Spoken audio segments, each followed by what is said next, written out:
Hi, and welcome to my channel. My name is Amanda, and I'm going to do my weekly wrap-up for the week of May 14th through the 20th. So first, if you've been here before and you know how I'm doing my monthly TBRs, I'm not doing the TBRs anymore. I'm doing the Bookopoly board, which you can kind of see here. And so I do those rolls, and if I had any of them to post, I would post those here. However, I have not finished a Bookopoly book this week because I learned something about Netgalley this week and the way it works. And so that's what I did.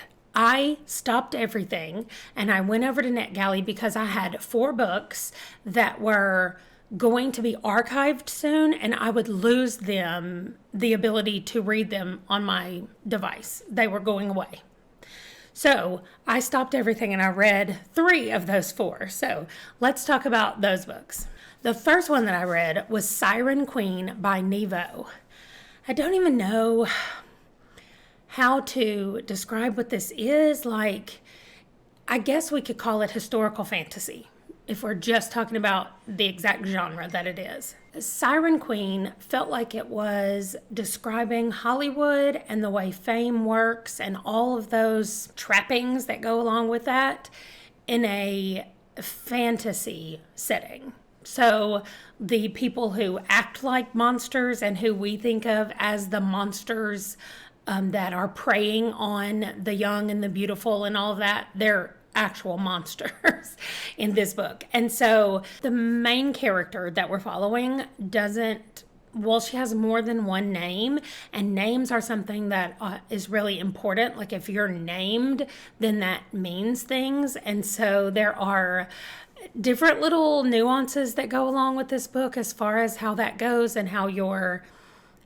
represented and how you present yourself to others. And this was a book, I think, at the basic thing about a woman figuring out what she wanted to do and what she wanted to be and going after it and not apologizing for being who she wanted to be.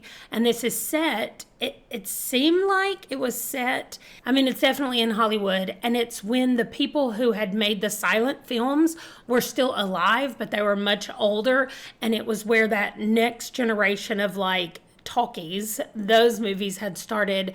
And she references actors and actresses in here that probably are real people that were acting during this time period. I don't know because I don't know a lot about this time period in Hollywood or whatever, but it was just a really good book, I thought. A really good look at a woman who was living her life on her own terms and what that may have meant at this time period in Hollywood. And so I liked it. It's the first book I've read by Nghi, and I will definitely be reading more. The next book that I finished, we're still going to go through the Netgalley books, although I did read I finished one book that was not Netgalley, but let's keep going. This one is called Passersthrough. One word, Passersthrough, by Peter Rock. And I was having this discussion with my husband, and I was like, doesn't Peter mean rock? So I think that's weird that that's his name. It sounds like a pseudonym because his first name is the definition of his last name. But maybe that's what his parents named him. I have no idea. But anyway, this book is one of those, it kind of makes me think about Stephen Graham Jones in that it is fantastical, but it something is going on supernatural, right? So you're having what seems to be a normal discussion. There is a dad who is reconnected with his daughter after years of them not talking to each other. And this is set in an undisclosed time period, but there are recordings in his house. There is a device in his house that he can record himself speaking, and his daughter, wherever she lives or works, which is apparently kind of nearby, but not really close. So anyway, she hasn't visited him, like I said, in years.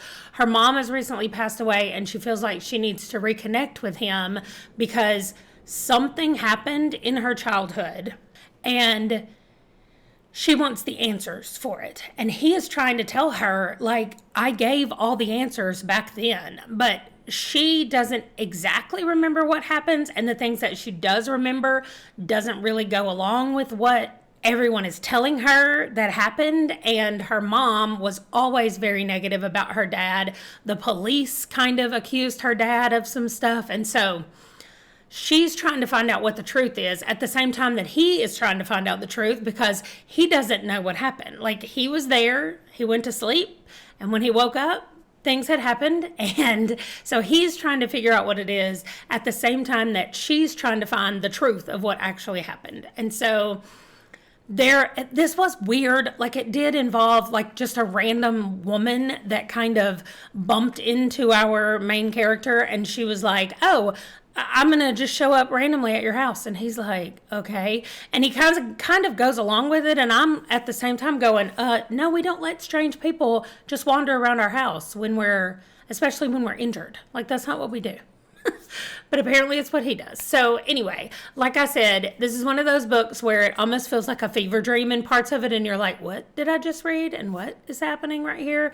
But it's really short, and so if it sounds intriguing to you at all, I would go ahead and pick it up, because it's not a long read, and it's not difficult, and it's kind of, I enjoyed that part, looking through and trying to figure out what actually happened to Helen, and what the dad has to do with it or not has to do with it, and that's all. There shouldn't be content warnings, by the way. When this started and they were talking about like the dad and his daughter and what did you do to him, I of course went in a different direction. So no, they were on a camping trip and she got lost some kind of way. So in case you were wondering if there were those kind of contents in this book, that's not it. So, like I said, if it sounds intriguing to you, it's short enough that you should definitely pick it up and read it.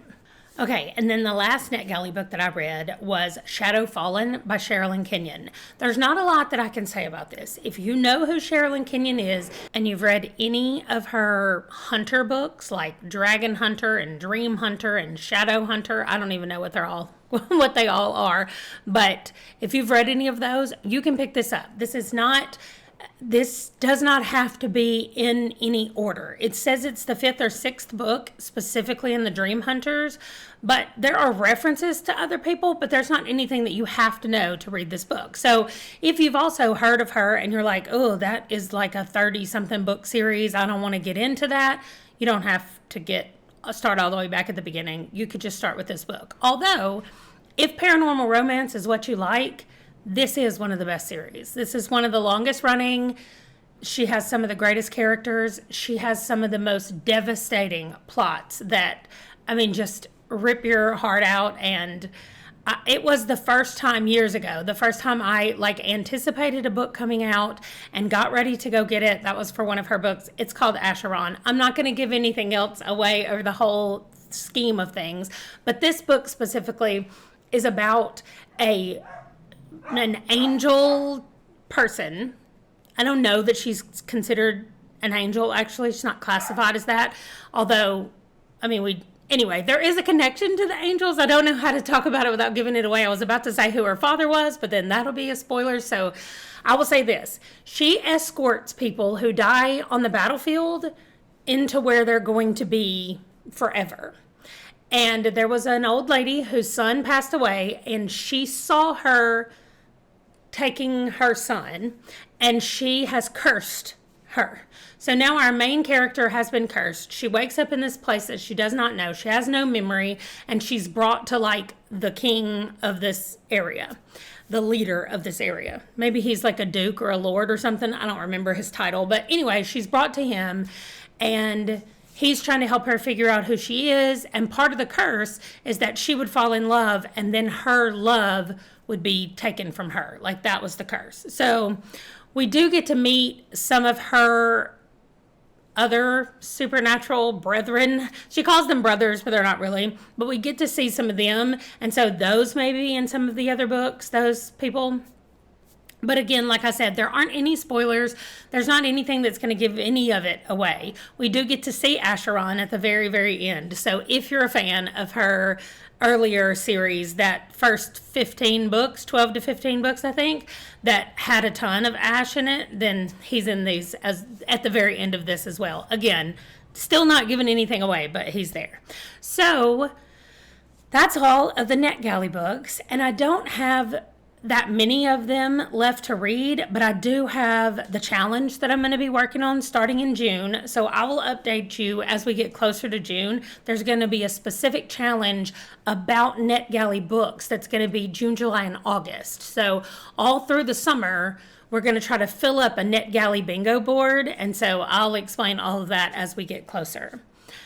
What else? That's not everything I finished. That's all the Netgalley. So I finally finished Then She Was Gone by Lisa Jewell. I don't have it to show to you because I've already mailed it along. That was my traveling bookshelf book.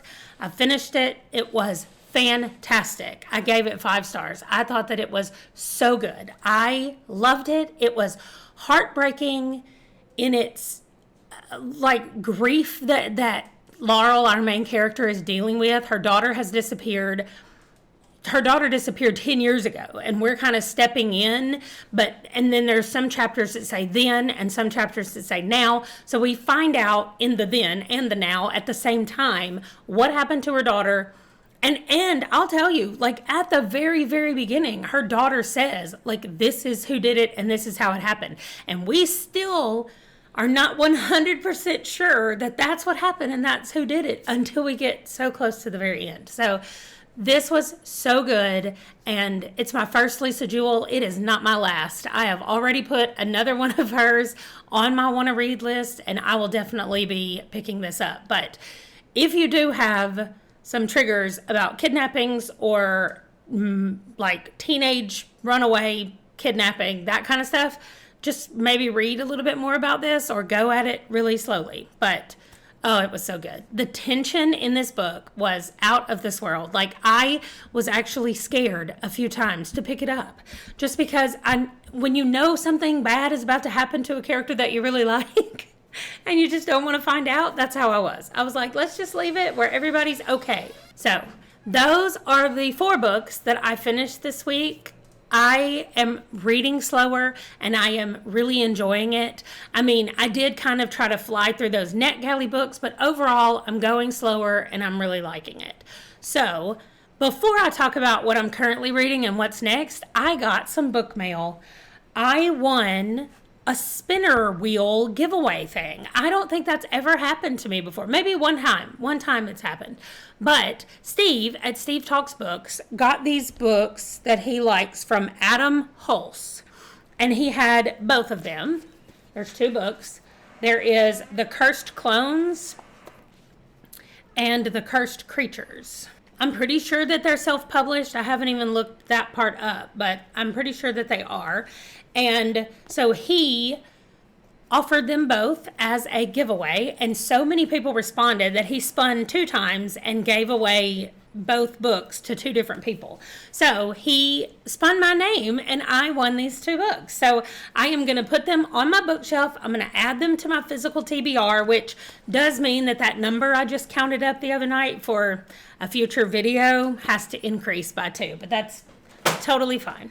Okay, so what I'm currently reading, it is Corporate Gunslinger, and that is all. I know that if you've been here, you're like, wait, you don't have an audiobook going? I don't. I mean, I am still slow reading The Wheel of Time with Andrew, and I'm also reading The Way of Shadows with my book club, and those are both on audio, and I just listen to a little bit of those every day. But as far as like my book to read, I do not have one because I just finished Shadow Fallen last night, and my 24-hour readathon that I do with the High Ladies. Oh, why can't I ever remember that name? Council of High Ladies. The 24-hour readathon is starting tonight, and we are reading The Bone Shard Daughter by Andrea Stewart. I had to look it up to see what it was. So we are starting that tonight at midnight for me, which is in about 10 hours from now. And so until then, I'm not reading another audiobook. I'm only reading this one, and I'm only this far into this book. So I'm on page 68 right now, or 69, and I really want to finish this so that I can spend I can roll the dice and get my next Bookopoly book. This is my last Bookopoly book. And I do have The Bone Shard Daughter is on audio as well. So that's why I'm not going to start anything new on audio, because we're going to be reading that tonight on audio. So if you missed that, by the way, our live stream, it is still up. I will link it below and you can go check it out. But so far this is okay. This is not a bad book. I mean, we're only 60 pages in, and it does hop around in timelines, so that part is a little bit hard to follow. Well, I just have to remember like where we were, and really we're in a present timeline that we're getting little tiny snippets of, and then we go back in time and kind of explain who everybody is and what's happening and what led us to this part, because it starts out at the very beginning where on the first page, our gunslinger is about to get into a duel with somebody that she hates. And that's all we know right now. So we're kind of going back and leading up to where we are right now. So other than the fact that I'm going to be starting The Bone Shard Daughter tonight, I don't really have a what I'm reading next, because I won't know until I finish this and roll the dice. So hopefully in next week's video, well, not hopefully, I know in next week's video there will at least be one roll happening in here, and hopefully more. I am sad that it has taken me over a week to read a physical book. I really didn't even start it until yesterday, which really does make me sad. I just kept thinking, I don't feel like picking up a physical book. And so I would just read more audio, because I was trying to get through those Netgalley books as well. So anyway, we're going to be better. Also, speaking of the Bookopoly, I figured out a way to use the tiny Monopoly money. Now, there is a thing on a couple of Discords and a couple of people's channels that I've seen where when they read a book that they own in their collection, they get put money into a jar or whatever. And then once they have a bunch of money in there, they can go do whatever they want to do with it. Well, that is what I'm using this for. So every time I finish reading a physical book, I'm going to put one of these little dollars in here. And if I read a book that is over 500 pages, I'm going to put two of them in there. And I don't know what I'm going to do with it yet. But I'm going to figure out something to do with it. Maybe it will be buying new books. Although, I mean, you'll see some videos coming up that I filmed this week about getting my number down, the number of books I own, getting that number down. So I'm not sure what I'm going to do with the money yet. Maybe I'll use it to just splurge and go get something. I don't know. Maybe I'll use it for coffee money or something in our new house. Or maybe I'll use it to decorate the new house. My new office in the new house. Maybe that's what I'll do. I don't know yet. But it is a way that I'm going to use that money and keep up with the physical books that I'm reading. So I think that is everything for today. I know that I talked a lot and went over those books and what's going on. And I think that's it. What's coming up this week?